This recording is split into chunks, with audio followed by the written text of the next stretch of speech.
Vous savez pourquoi il y a des chrétiens ou des églises qui ont des problèmes? Parce que ce sont des églises qui mangent une nourriture qui n'est pas équilibrée. Nous devons manger la nourriture équilibrée.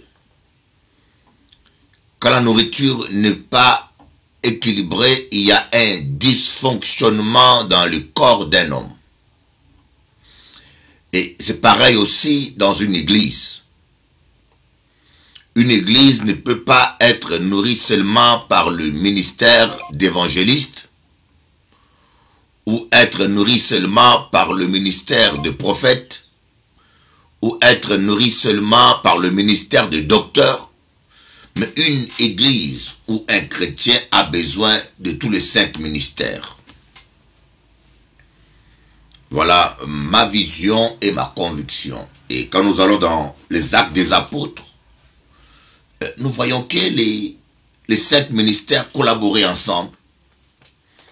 Ils travaillaient ensemble. Ce n'était pas un business.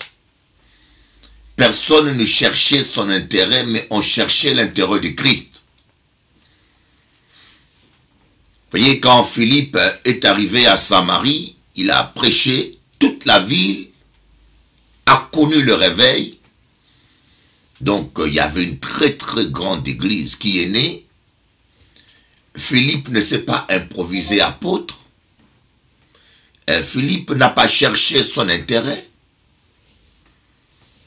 Philippe, c'est l'un des hommes le plus altruiste dans la Bible. Je ne sais pas ce que vous comprenez par une ville qui est gagnée à Jésus. Toute une ville. S'il y avait 10 000 ou 30 000 habitants, ça veut dire que c'était une des plus grandes églises. Elle était même plus grande que l'église de Jérusalem. Toute une ville. Mais vous allez voir dans Samarie, Philippe n'a pas dit « ça c'est mon travail, ça c'est mon œuvre ». Non. C'est l'œuvre du Saint-Esprit, mes amis. Arrêtons de nous approprier et de nous accaparer de l'œuvre de Dieu. Arrêtons, hommes de Dieu. Arrêtons, chrétiens, de nous approprier l'œuvre de Dieu, le travail de Dieu, et de prendre les chrétiens en otage pour revendiquer certains droits spirituels. Mais Philippe n'a pas cherché son intérêt. Il a dit, appelez-moi des gens qui sont plus qualifiés que moi. Moi, je peux apporter le réveil comme évangéliste. Je peux gagner des âmes, oui. Mais pour établir une église, je ne suis pas qualifié. J'ai des aînés, j'ai des gens plus compétents. Je veux rester à ma place. Amenez-moi Pierre et Jean ici. On a amené Pierre, je crois, et Jean, ou Pierre et Jacques. Ils sont venus, ils ont commencé à imposer les mains pour que les gens reçoivent le Saint-Esprit. Et ils ont commencé à asseoir l'église, à donner un fondement solide à l'église. Un apôtre, c'est celui qui établit et qui donne un fondement. Philippe aurait pu s'autoproclamer apôtre. Philippe aurait pu s'autoproclamer bishop. Mais non, ce n'était pas ça le but. Ah oui, merci Fontaine Sylvie. Sans le Saint-Esprit, le chrétien en Jésus n'est rien. Est-ce que vous comprenez? Donc, l'humilité nous manque beaucoup. Aujourd'hui, il manque trop d'humilité. Il y a des pasteurs qui ne sont même pas pasteurs, qui n'ont même pas la connaissance et le caractère d'un chrétien. Mais ils sont pasteurs. Il y en a qui, par orgueil, il passe du pasteur. Demain, lui-même, il se réveille. Vous voyez, quand quelqu'un se présente sous un titre, mais chrétien, ayez le courage de lui demander, sans vous gêner, monsieur, qui vous a établi? Vous êtes prophète, qui vous a établi et reconnu comme tel? Nous voyons, Jésus a été établi, reconnu. Jean-Baptiste l'a ordonné, l'a baptisé et a témoigné sous son ministère. Et Jean-Baptiste, qui l'a reconnu? Les Écritures et son père Zacharie, qui était souverain sacrificateur. Donc Jean-Baptiste n'était pas n'importe qui. C'était le fils du souverain sacrificateur. De par la loi, il avait une légitimité et reconnu comme tel. Et lui, il a reconnu Jésus, présenté et reconnu. Vous devez être reconnu. Quand vous venez de Dieu, vous devez être ordonné et reconnu. C'est biblique. On ne se lance pas comme ça dans le ministère. Je connais un jeune prédicateur aujourd'hui qui est en train d'enseigner des hérésies, des abominations en disant que la dîme c'est la loi, en prêchant des choses vraiment qui n'ont pas de sens. Mais un petit jeune homme qui s'est lancé par lui-même. Quand moi je l'avais connu, il était pasteur, maintenant il est devenu prophète, et après prophète, il est devenu apôtre, et maintenant il est retourné frère. Il a fait tous les titres, maintenant il est maintenant frère, mais une chose qui me gêne, il n'a jamais été reconnu ou ordonné ou établi. Suivant les Écritures, vous allez voir que les gens dans la Bible, même Jésus a été établi. Et c'est la raison même pour laquelle, lorsque Jean-Baptiste voulait baptiser Jésus,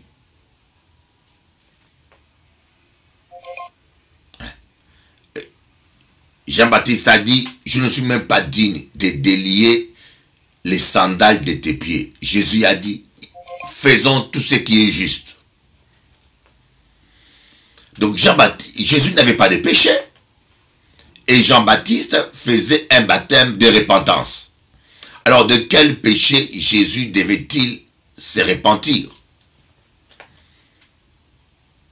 C'était l'humilité qui était en lui. D'abord, un agneau, d'après l'Ancien Testament, devait être lavé pour être sacrifié. Voilà pourquoi Jean-Baptiste l'a lavé étant qu'agneau. Voici l'agneau de Dieu qui ôte le péché du monde.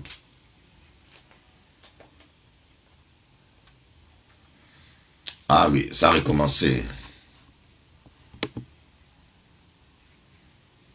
Il était bon, maintenant il commence à déconner. Il était bon pendant un temps, maintenant il commence à déconner carrément.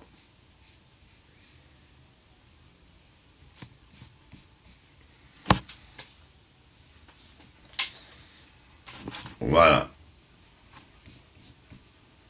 Et puis, deuxième chose, il devait être présenté et reconnu par une autorité spirituelle légitime, qui était Jean-Baptiste. Voilà. Jésus a dit à Jean-Baptiste, laissons accomplir toute justice, ce qui est juste. Donc nous voyons ici le Saint Ministère. Donc je voulais d'abord commencer par le Saint Ministère parce que on dit c'est le caractère de Dieu. Nous parlons du caractère d'un homme de Dieu ou bien le caractère de Dieu en nous, le caractère d'un enfant de Dieu. Donc nous voyons que ici le Saint Ministère avait pour but d'amener les chrétiens à ressembler à Jésus. Le Saint Ministère n'avait pas pour but que de faire du spectacle. Le Saint Ministère n'avait pas but pour créer des savants théologiques. Le Saint Ministère n'avait pas pour but de former des fanatiques ou de ramasser de l'argent comme font certains aujourd'hui. Moi, je crois à l'importance de l'argent. Je crois que l'argent est important dans le ministère et pour nos églises, pour acheter les bâtiments. Mais quand l'argent devient un but personnel ou une priorité primordial, il y a problème. Oui, il y a problème. Il y a problème.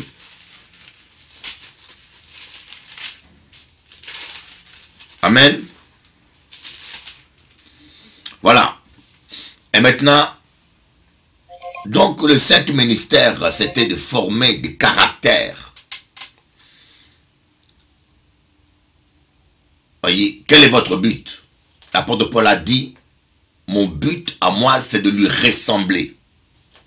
de marcher sur ses traces, de lui ressembler et d'être conforme à sa mort. D'être conforme à Christ, à sa mort, pour parvenir, si possible, à la résurrection de mort. Donc pour Paul, son objectif était de ressembler à Jésus. Et c'est la raison pour laquelle il dit, il ne veut rien attendre d'autre que Jésus-Christ crucifié. Ça veut dire quoi? Vous devez crucifier votre chair comme Christ a crucifié sa chair. Vous devez mourir en vous-même. Vous pouvez parler en langue, vous pouvez danser en langue, vous pouvez gabander en langue, vous pouvez veiller en langue, vous pouvez prophétiser comme vous voulez. Mais nous voulons voir en vous que votre chair est crucifiée. C'est ça l'évangile. Et c'est ça l'évangile, et c'est ça le message de la repentance que nous n'attendons plus. Les gens viennent à l'église pour devenir millionnaires. Les gens viennent à l'église pour devenir prophètes. Les gens viennent à l'église pour devenir importants. Il y en a qui viennent à l'église pour écraser les autres. Mais le but de Dieu, c'est pas ça. C'est vrai, Dieu a promis de bénir son peuple, de vous te faire prospérer. Dieu a promis de rendre ton nom grand. Dieu a promis de te guérir. Dieu a promis de te rendre heureux. Le bonheur et la grâce t'accompagneront tous les jours de ta vie. Mais ce n'est pas ça ta priorité. Ta priorité est de ressembler à Jésus. Que tu arrêtes d'insulter ton mari. Que tu arrêtes de taper ta femme. Que tu arrêtes de voler de l'argent dans le sac de ton mari. Que tu arrêtes de calomnier. Que tu arrêtes ta méchanceté. Que tu vomisses ta méchanceté. Car la prière du méchant est en horreur à l'Éternel. On va voir maintenant dans 1 Timothée, chapitre 3. Ma sœur Fontaine Sylvie, on peut évangéliser la terre et après être perdu soi-même. Nous sommes appelés à évangéliser la terre, c'est vrai. Mais avant d'évangéliser la terre, nous devons nous convertir nous-mêmes. Avant d'évangéliser la terre, avant de témoigner, nous-mêmes, nous devons nous convertir. On peut aller évangéliser les gens qui sont loin de nous, mais les gens qui sont proches de nous, qui vivent en nous, ont besoin d'être évangélisés par notre comportement. Comme dit l'apôtre Paul, certaines femmes peuvent gagner leur mari par leur comportement. Hein? Si ton mari ne croit pas en Dieu, dit, mais ma femme était nerveuse, elle était colérique, mais depuis qu'elle a accepté Jésus, elle est devenue gentille, elle est devenue douce. C'est devenu une femme merveilleuse. Alléluia. Et il y a très peu d'amen. Alléluia. Voilà. Nous allons maintenant lire 1 Timothée, verset 3. On commence au verset 3. Au chapitre 3, je commence au verset 1. Pour voir, parler un peu du caractère d'un enfant de Dieu. Cette parole est certaine. Et si quelqu'un aspire à la charge d'évêque, il désire une belle activité. C'est une bonne chose de servir Dieu. Évêque, en anglais, ça veut dire bishop. Quelqu'un m'a dit, mais d'où vient le mot bishop? Bishop veut dire évêque en anglais. Évêque, étymologiquement, veut dire intendant.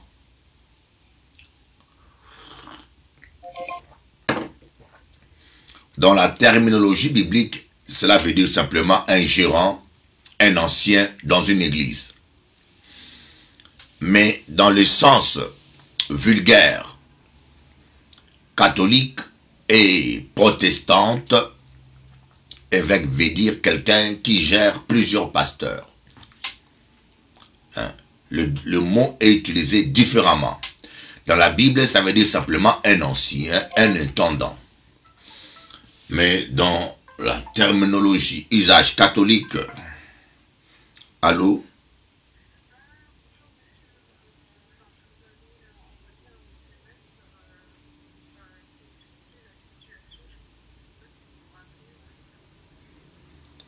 Rappelez-moi après, je suis en direct là de la télévision.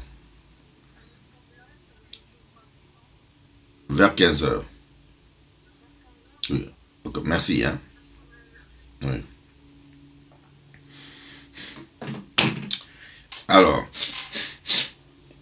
je vais éteindre le téléphone, hein, parce que j'aime pas être coupé pendant que je dirige la prière. Et certains parfois m'appellent pour vérifier si je suis en direct ou pas. Je ne sais pas si le direct fait une grande différence. Alléluia.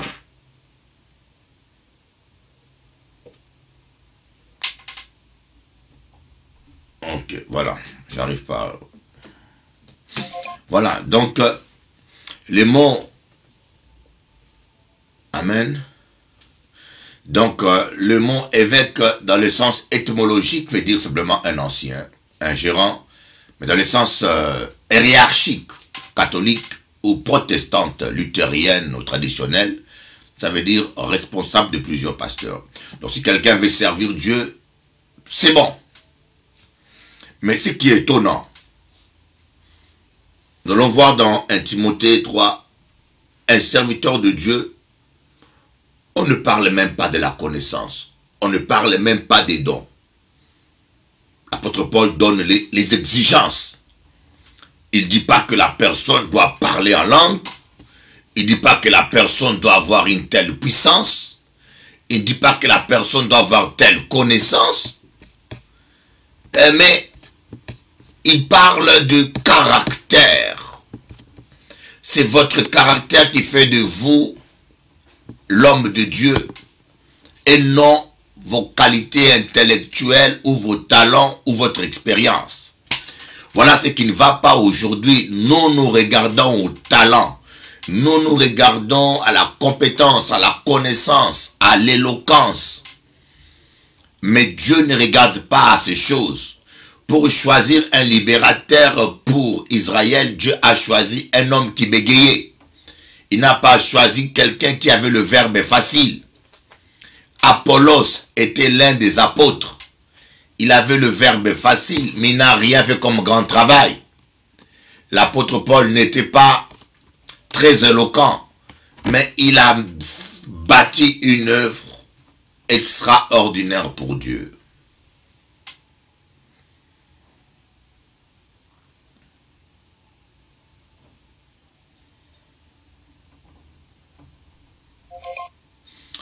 Ça ressemble à de l'escroquerie. Hein. 2 premiers 3 jours que j'ai mis, ça marchait bien. Et maintenant, ça commence à couper. Ça ressemble à de l'escroquerie, ça. Ok. Donc, Dieu ne regarde pas. On dit, il faut donc que l'évêque soit irréprochable. Irréprochable, c'est quelqu'un qu'on ne doit pas reprocher quoi que ce soit. Quand on dit le culte est à midi, il faut que tu sois à midi. Il ne faut pas qu'un chrétien puisse te reprocher quelque chose. Tu peux reprocher les autres parce que l'évêque est là pour reprocher les autres, pour corriger les autres, pour éduquer les autres. Mais quand toi-même tu deviens reprochable, tu n'as plus une position d'autorité pour corriger les autres. Voilà pourquoi l'évêque doit être irréprochable. Mari d'une seule femme. Mari d'une seule femme. Sobre. La sobriété, c'est l'équilibre. Sobre veut dire équilibré. Sobre, sensé. Vous voyez, quand on dit quelqu'un, il est évêque, il faut qu'on voit qu'il a un bon sens. Il faut qu'on voit un minimum de sagesse. Que cela ne soit pas quelqu'un qui est en train de délirer. qu'on voit que ces sens-là, hein, qu'il a une logique qui tient la route. Vous avez des gens, vous l'appelez pasteur, diacre, mais vous voyez que cette personne-là, ou il est bipolaire, ou il est chimérique, ou il est lunatique, ou bien il est un zozo. Un zozo qui vient d'un zoo démoniaque.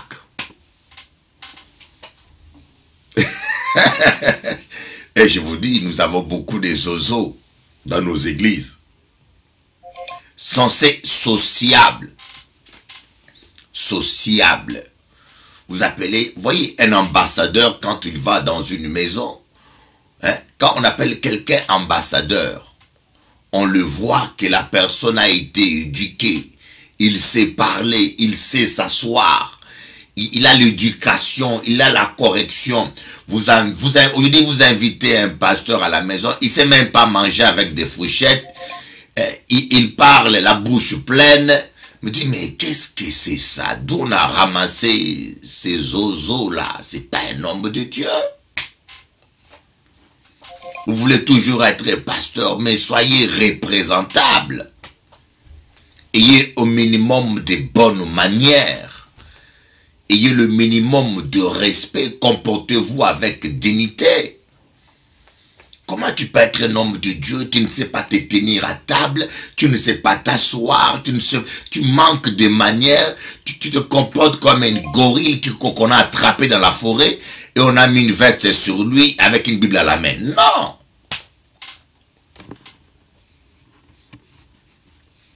Amen.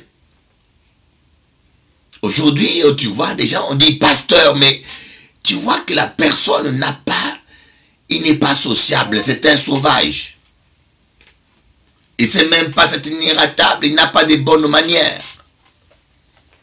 Même les gens du monde le regardent, c'est ça le pasteur.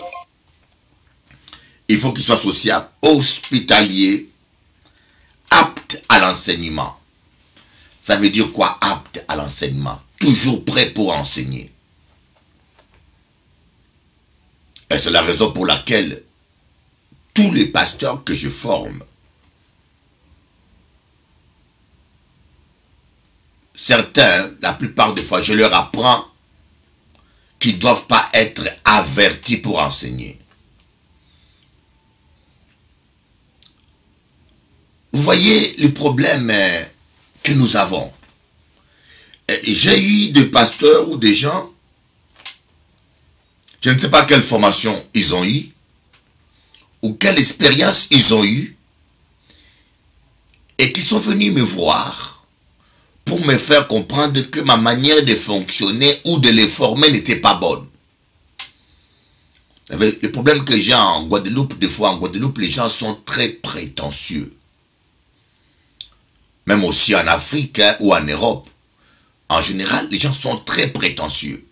Moi, j'ai une expérience de 40 ans dans l'évangile. J'ai travaillé plus de 30 ans avec des hommes de Dieu et dans l'église. Donc, c'est que je t'enseigne, comme je te forme, c'est comme ça que j'ai été formé. Maintenant, toi, tu n'as aucune expérience, tu n'as été nulle part. Mais je ne sais pas d'où tes idées te viennent. Tu viens me dire, Bishop Eli, avant que je prêche, il faut m'avertir 3 jours d'avance. Pourquoi vous tentez-vous des hommes de Dieu? Pourquoi voulez-vous dévier des hommes de Dieu du bon sentier?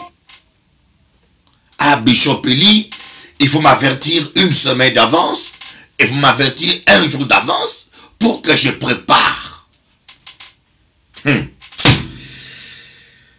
Ah, il faut m'avertir. Voilà. Et puis il trouve que c'est logique. Je ne sais pas. Dans la Bible, est-ce que vous pouvez appuyer ce que vous dites dans la Bible? Il faut t'avertir pour prêcher. Il faut m'avertir. Je n'ai rien préparé. C'est une honte. Petit, c'est une honte, petit.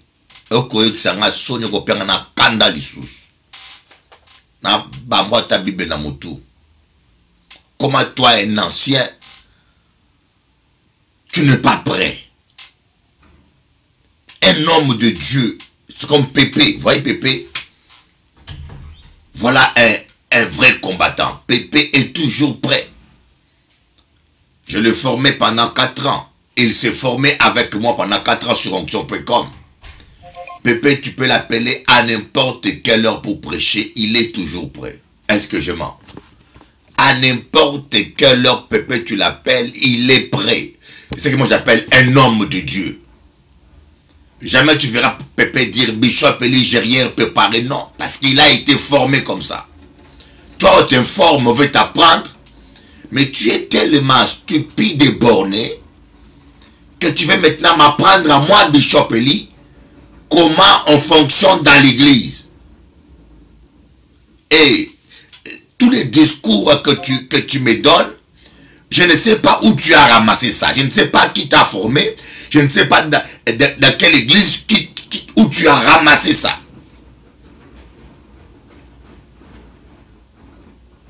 Oh my God.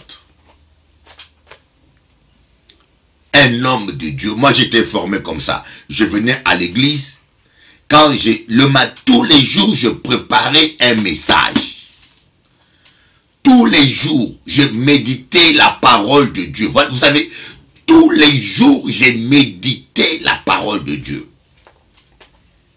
Avant de sortir de la maison. Et on pouvait m'appeler à n'importe quelle heure pour prêcher. Je prenais ce que j'ai préparé le matin et j'ai donné. J'avais pas besoin. Quand quelqu'un dit il faut m'avertir, ça veut dire que c'est quelqu'un qui ne médite pas la parole de Dieu quotidiennement. Il prépare seulement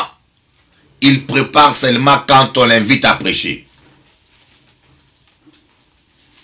Un ancien, un évêque doit être versé dans les Écritures, apte à enseigner, qu'il ne soit ni adonné au vin, bilangwa langwa.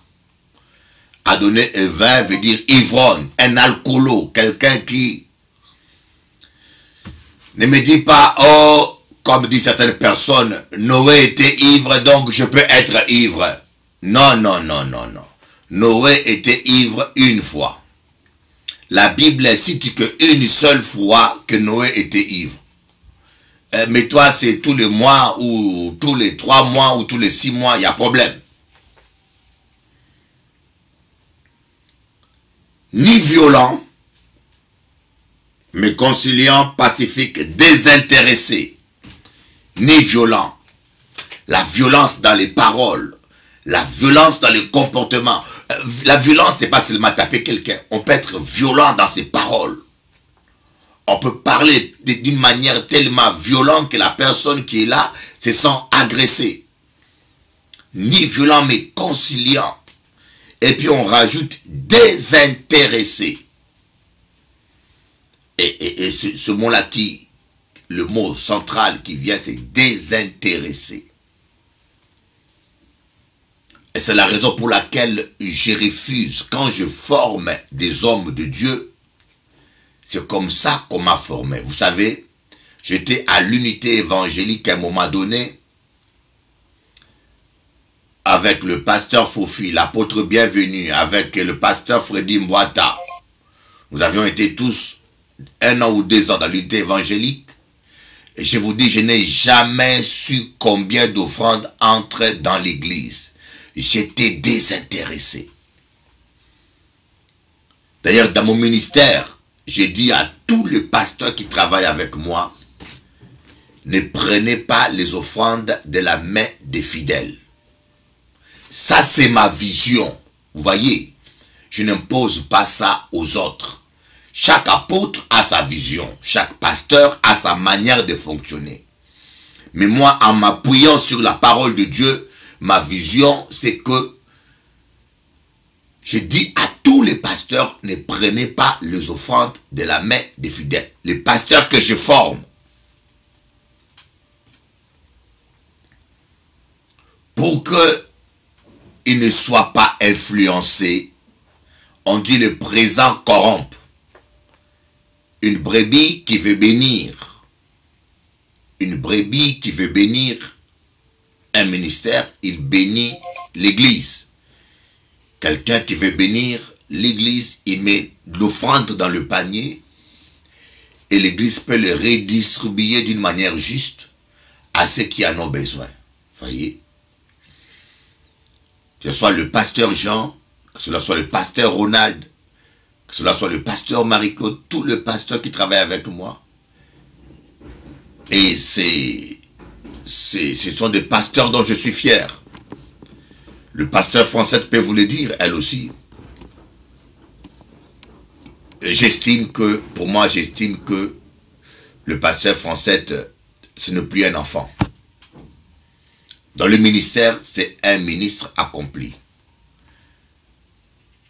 À quelques petits détails près, pour moi, je peux vous dire que le pasteur français, c'est un pasteur que je formais aujourd'hui, je peux dire que c'est un ministre accompli. Je peux lui confier une église, elle pourra tenir une église.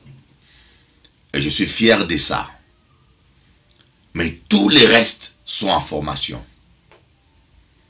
Ils sont pasteurs en formation. Ils sont en train d'apprendre. D'ailleurs, c'est la raison pour laquelle le pasteur français, je la considère comme la responsable de l'ACRJC en Guadeloupe quand je ne suis pas là. Elle est la responsable et je suis clair et j'aime bien mettre chaque chose à sa place. Quand je ne suis pas là, c'est elle la responsable.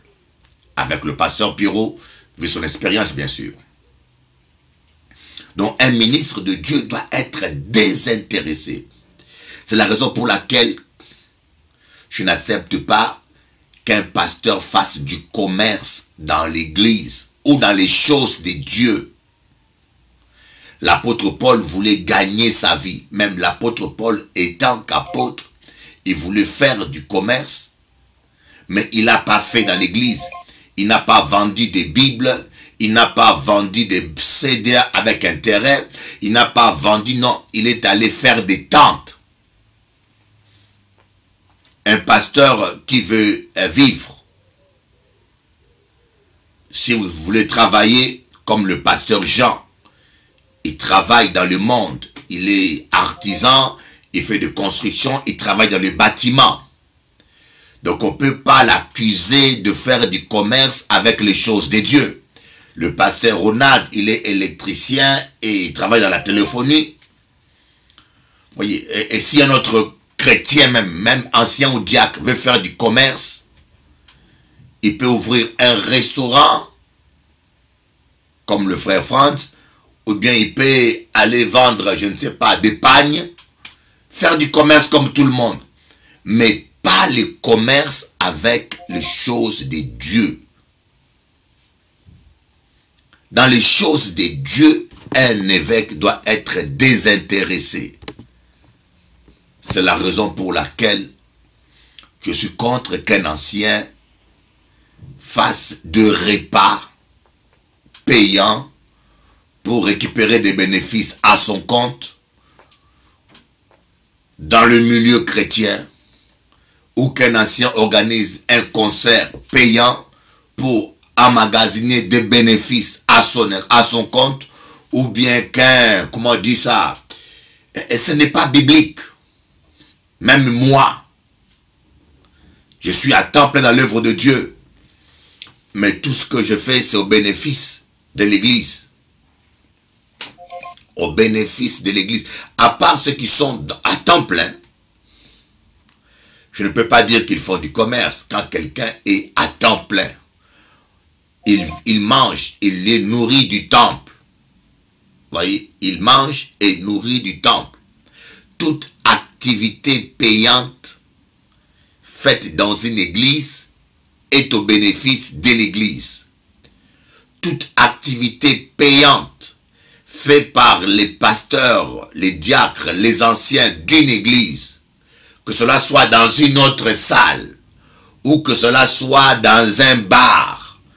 Mais quand c'est dans le cadre de l'évangile, ça doit être au bénéfice de l'église. C'est ça la Bible. Il doit être désintéressé. C'est ça ma vision. Je trouve incorrect.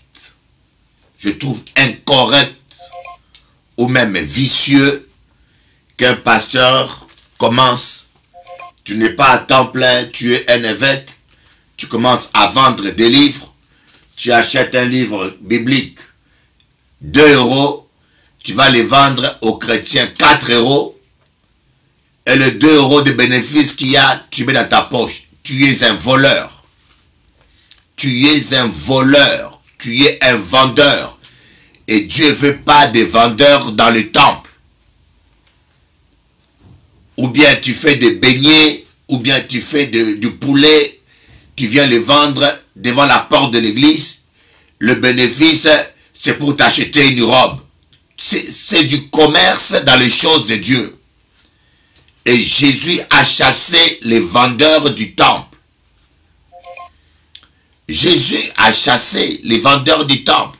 Il ne faut pas qu'il y ait de commerce dans les choses de Dieu. Le frère Nibert peut vous le confirmer, je l'avais dit, les CD de prédication doivent être les moins chers possible. L'argent des CD ne doit couvrir que les frais de fabrication. Bien que l'église a droit d'avoir un bénéfice, mais moi je ne veux pas. Ça c'est moi. Quand je prêche, et je même dis, quand quelqu'un n'a pas d'argent, donnez-lui le CD gratuitement. Mes livres que je fais, j'ai toujours dit quand quelqu'un n'a pas d'argent, je lui offre mon livre gratuitement. Aujourd'hui, l'église est devenue du business. On a fait de l'église une maison de commerce. Et en même temps, on veut que Dieu se glorifie dans son église. Mais Dieu vous a laissé l'église faire votre business. Vous voyez, il n'y a plus la gloire de Dieu. Combien de miracles on voit dans vos églises aujourd'hui? Combien de miracles? Les gens viennent tout le temps. Combien de miracles? Dites-moi combien de miracles on voit dans vos églises. Il y a même des pasteurs maintenant qui ne croient plus à la délivrance. Et parce qu'ils ne voient pas de délivrance. Et ils imposent même plus les mains. Ils disent on n'a plus besoin d'imposer les mains parce que la parole guérit les gens. Et la parole guérit, vous n'avez pas besoin qu'on prie pour vous, la parole suffit. Mais Jésus a dit ils imposeront les mains aux malades et les malades seront guéris. Mes frères et sœurs, on doit tous se repentir. On doit tous se repentir. On doit arrêter avec du business et du commerce. Dieu envoie ses enfants à l'église pour qu'on les soigne, qu'on s'occupe d'eux. Et non pour qu'on les vole. Et non pour qu'on les dépouille. Ou bien, et non pour que, parce qu'ils ont faim de la parole de Dieu, il faut qu'on les vende des CD avec des bénéfices. Hein? Un CD que tu as fabriqué à 2 euros, tu vas les vendre 10 euros. C'est pas du commerce, c'est ça. Un CD que tu as fabriqué, ça t'a coûté à peine 1 euro, tu vas les vendre à 5 euros. C'est pas du commerce, c'est ça.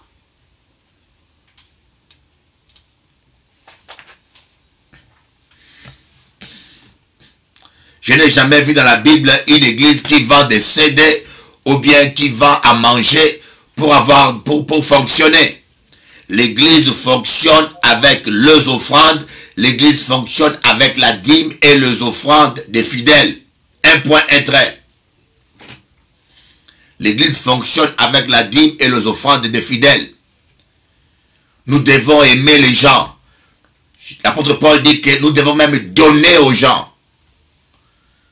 Aujourd'hui, il y a des concerts payants. Des concerts, même des conventions payantes. Des conventions payantes. Oh. Convention payante. Convention payante.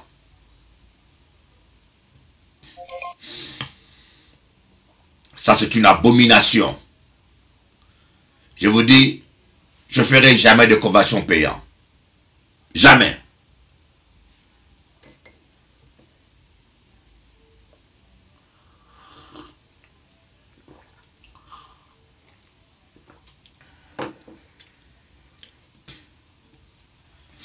Je ne ferai jamais de convention payante. Tout cela pourquoi? Parce que la Bible veut qu'un homme de Dieu soit désintéressé. Mais les offrandes sont bibliques. Les offrandes sont bibliques.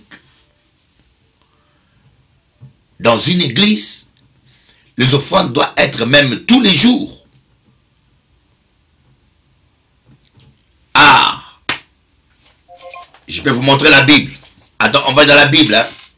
On va aller dans la Bible. Tu es un homme de Dieu. Tu es une femme de Dieu. Chaque fois qu'on se réunit dans une église, les gens qui veulent bénir les seigneurs doivent bénir les seigneurs. C'est biblique. Chaque fois qu'on se réunit normalement, il y a des choses que nous ne faisons pas parce que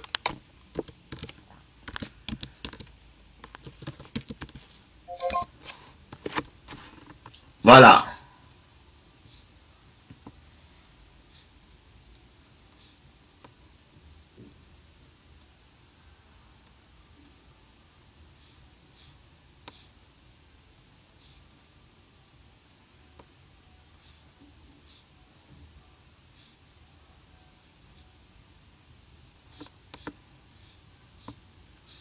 Nous allons voir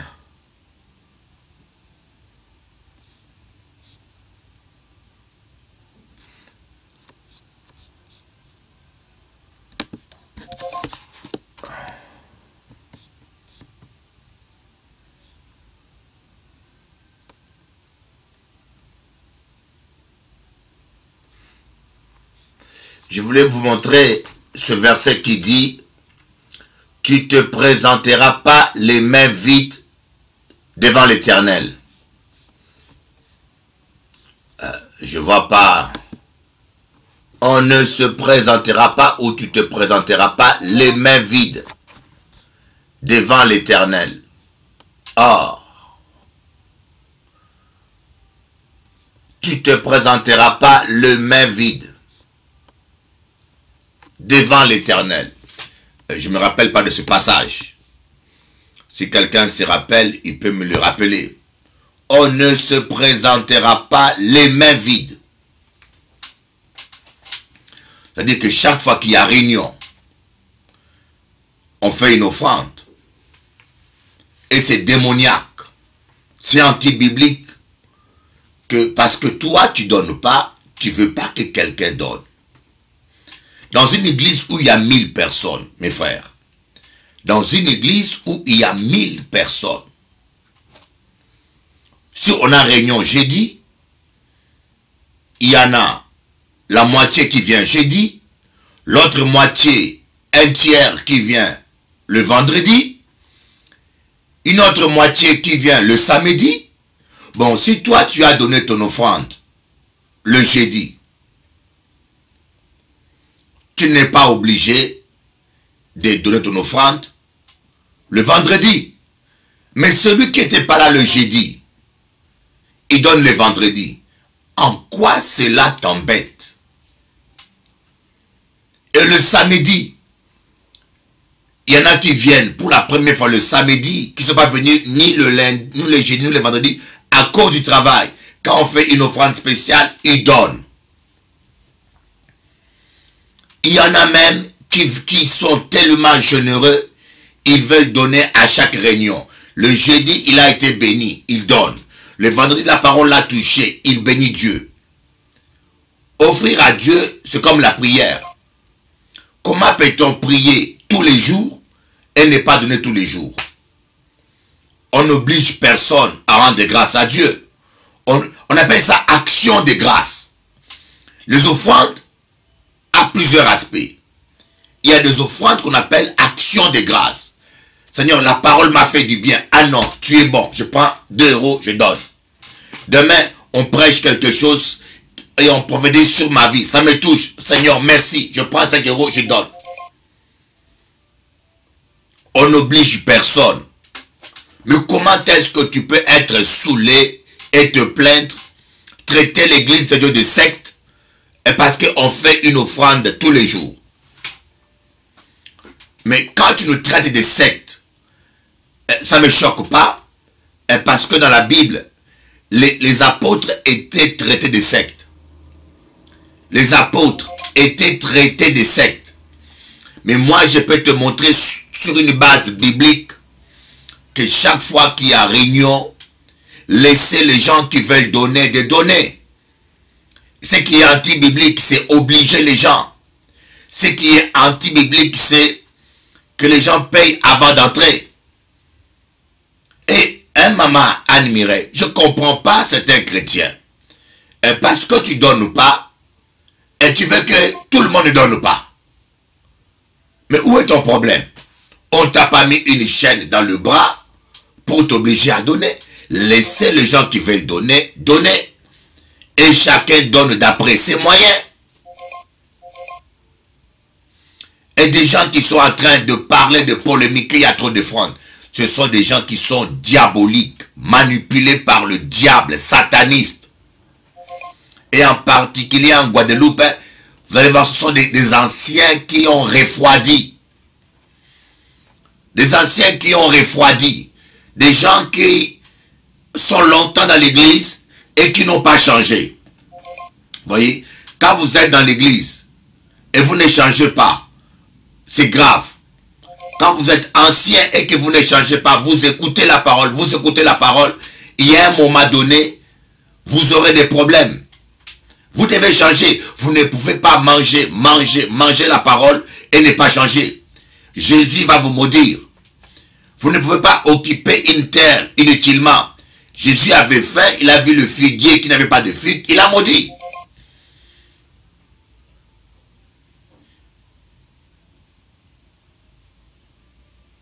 Ah!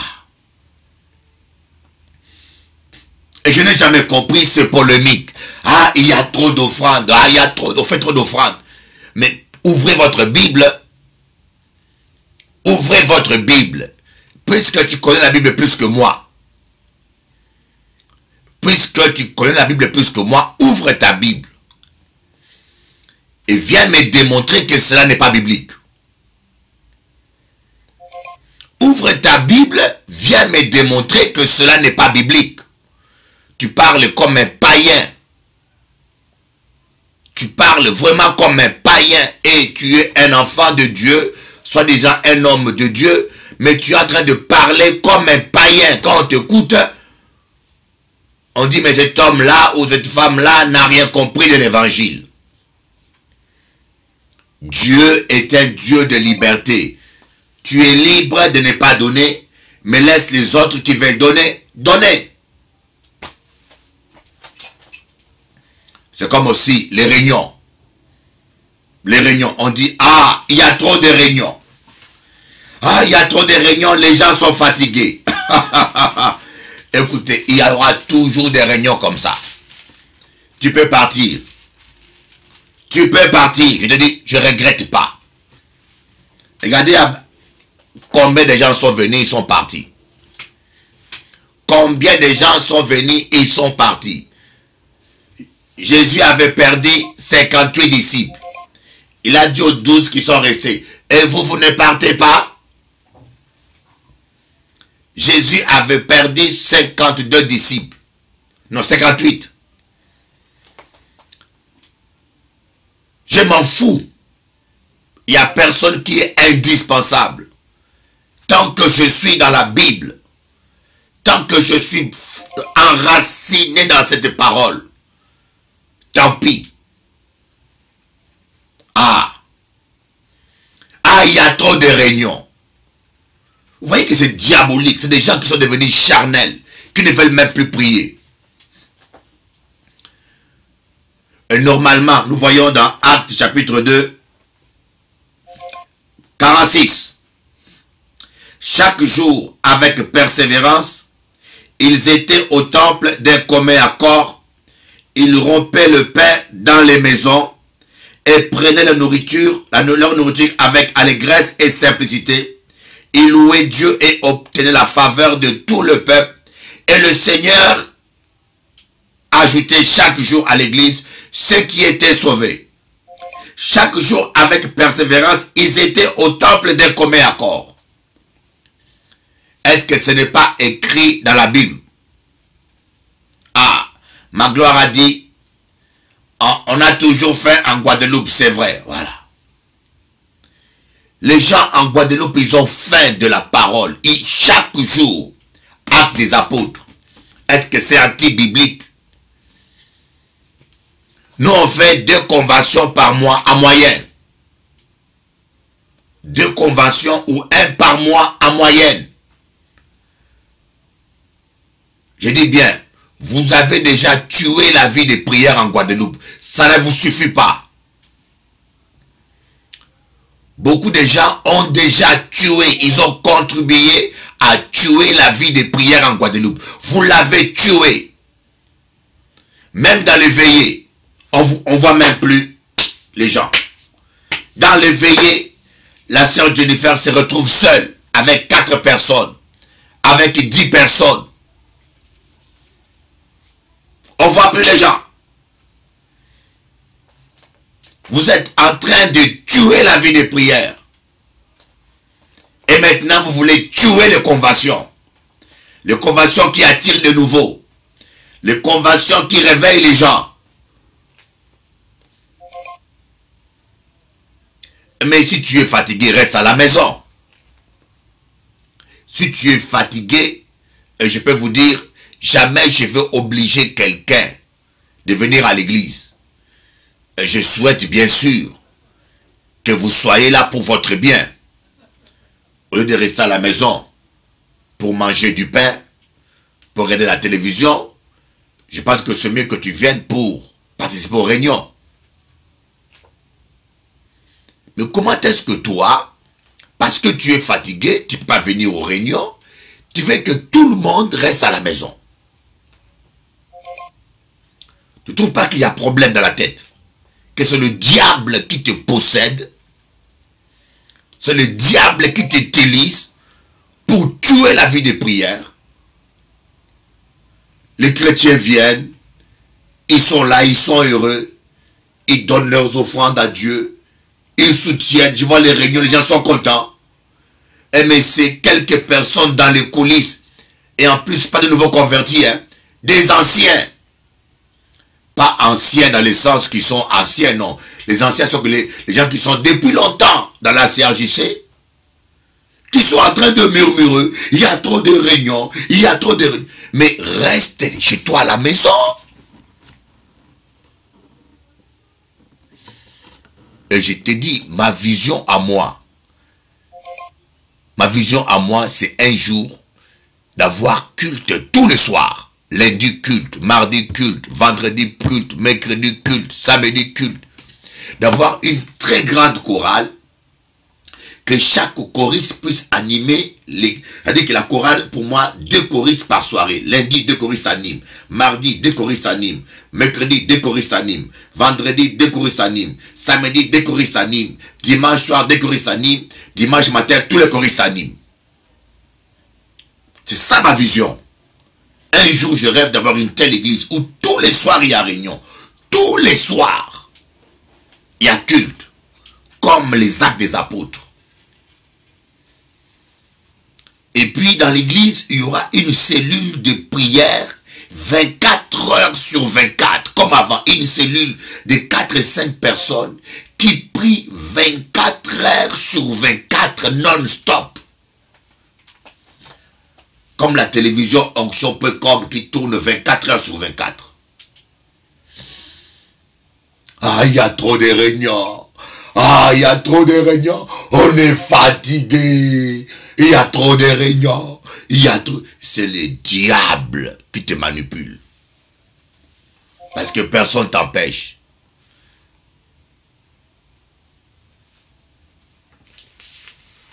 Ah, on quitte l'église parce qu'il y a trop de... Tu peux quitter. Tu peux quitter. Tu peux quitter. Regardez combien ont quitté. Est-ce que M. Pellier est mort? Combien ont quitté? Plus puissant que toi, plus riche que toi. Ils ont quitté. Est-ce que M. Pellier est mort en faillite? Dieu pourvoit toujours pour son église et pour moi. Je tiens toujours. Mais ne rêve pas, ne crois pas que tu vas m'influencer à m'agenouiller devant le diable, à m'agenouiller devant la chair pour obéir à la chair. Si tu vas aller en enfer, tu iras seul en enfer. Et je ne comprends pas. Tu veux que tout le monde reste à la maison parce que toi, tu restes à la maison.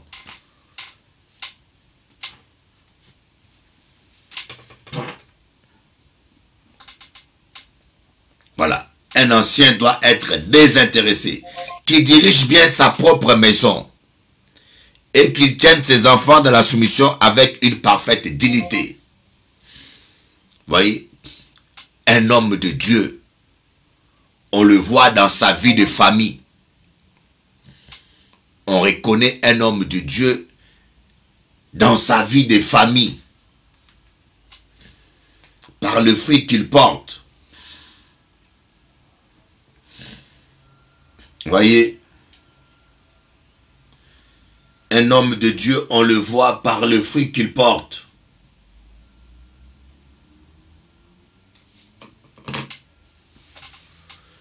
Si tu es vraiment un homme de Dieu, on le saura par ta femme. Même une femme de Dieu. Une femme qui n'est pas soumise à son mari n'a pas droit de prêcher l'évangile. Si vous lisez avant, on en parle. Une femme qui n'est pas soumise à son mari n'a pas droit de prêcher l'évangile. Parce qu'elle n'est pas exemple. Il y a des femmes qui insultent leur mari devant le pasteur. Il y a des femmes qui commandent la maison, qui dirigent la maison. Quand l'apôtre Paul dit « Je ne permets pas à la femme d'enseigner », il parle de ces femmes-là qui dominent leur mari. De ces femmes charnelles qui prennent autorité sur l'homme et qui prennent la place de l'homme. C'est pour cela qu'il dit qu'elles soient ou plutôt soumises. Ici, il fait allusion à des femmes rebelles, têtues. Je dis bien une femme qui n'est pas soumise à son mari n'est pas digne de prêcher l'évangile. Ce n'est pas une servante de Dieu. Un homme de Dieu est d'abord un bon papa et un bon mari. Moi, je bénis Dieu. Je bénis Dieu. Parce que Dieu m'a fait grâce. Tous mes enfants, même ceux qui n'ont pas grandi avec moi, sont bénis. Ma première fille, en septembre, va terminer les grandes écoles de commerce en Italie avec distinction. Elle est déjà embauchée pendant qu'elle est à l'école. J'ai bien élevé mes enfants. Et pourtant, elle n'est pas avec moi. C'est sa mère qui l'a élevée. Mais j'ai assuré. Ma deuxième fille, elle est avec moi. Elle a terminé aussi. La troisième fille, elle est à New York. Elle a 17 ans. Elle a eu son bac avec 3 distinctions. Ma troisième fille, Naomi, je suis fier d'elle. Elle est à New York. Elle a eu son bac avec distinction à 17 ans. On l'a fait sauter une classe. On a dit elle est trop intelligente. Donc elle a sauté une classe et elle a eu son bac à 17 ans. Maintenant, elle est dans la plus grande université de New York. L'université la plus prestigieuse. Le maire de New York lui a donné un prix. Je vous montrerai les photos. Et sa mère a tout filmé. N'est-ce pas merveilleux ça? Que tu es à Paris, homme de Dieu, mais même les païens à New York reconnaissent que ta fille est bénie. Elle fait maintenant l'architecture. Elle va faire l'architecture dans l'université la plus prestigieuse de New York. Elle fait la peinture aussi. Et ces peintures ont été exposées au consulat de France à New York. Ces peintures ont été exposées au consulat de France à New York. Ces peintures ont été exposées à l'ONU et les gens l'ont invité ailleurs encore. Ah, merci Patricia. Exode 16, verset 16. On ne se présentera pas devant l'Éternel les mains vides. Ah, il y a trop d'offrandes. Ah, il y a trop d'offrandes.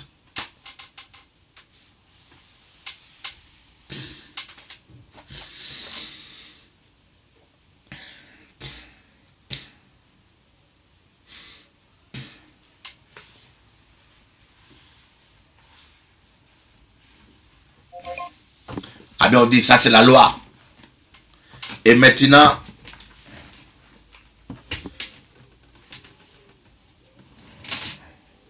gloire à Dieu.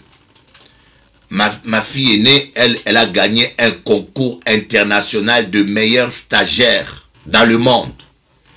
Il y avait des stagiaires des États-Unis, New York, des stagiaires d'Allemagne, des stagiaires français, des stagiaires italiens.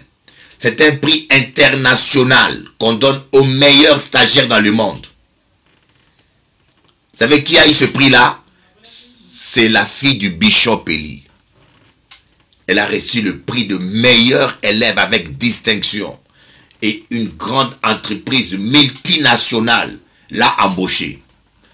Et on lui a donné de l'argent pour payer sa bourse. Et la troisième, elle a gagné aussi comme ça. Et l'État de New York paye sa bourse. L'université où elle va, ça coûte tellement cher que je ne pourrais pas payer ça. C'est très prestigieux. C'est comme le Howard ou sont les Obama. Mais là, c'est à New York. Je ne pourrais pas payer ça. Mais parce qu'elle a réussi avec distinction et la grâce de Dieu, c'est l'État de New York. L'université a payé la moitié des bourses et l'État de New York va payer aussi une partie à une Française. Pas une Américaine, mais une Française. Parce qu'elle a distingué.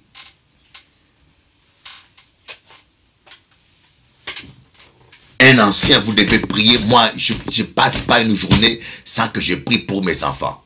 Je ne passe pas une journée sans que je prie pour mes enfants. Vous devez prier pour vos enfants. Et si tu es marié, il faut que ta femme soit heureuse. Si tu es marié, il faut que ta femme soit heureuse. C'est ça le caractère d'un homme de Dieu. Parce que moi, je considère la maison comme un laboratoire. Le foyer est un laboratoire où on pratique l'évangile qu'on prêche. Quand, pasteur, tu nous prêches l'amour, on vient chez toi à la maison pour voir comment tu cuisines l'amour.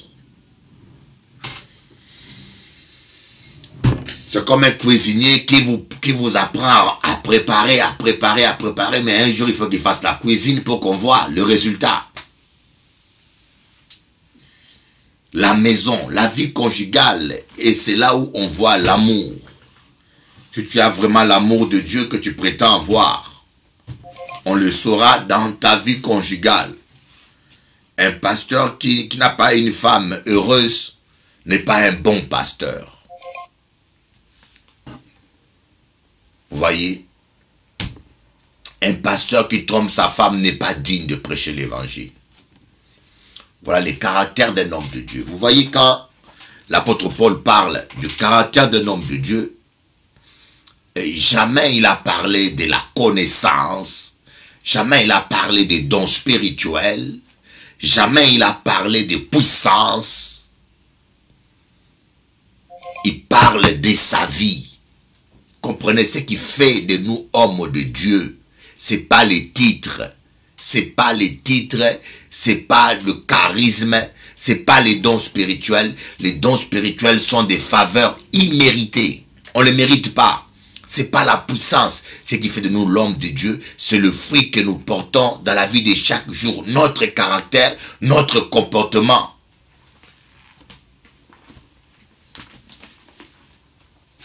Et des diaconesses, on dit, voilà quand on dit diaconesse, regardez. Verset 11. 1 Timothée 3, verset 11.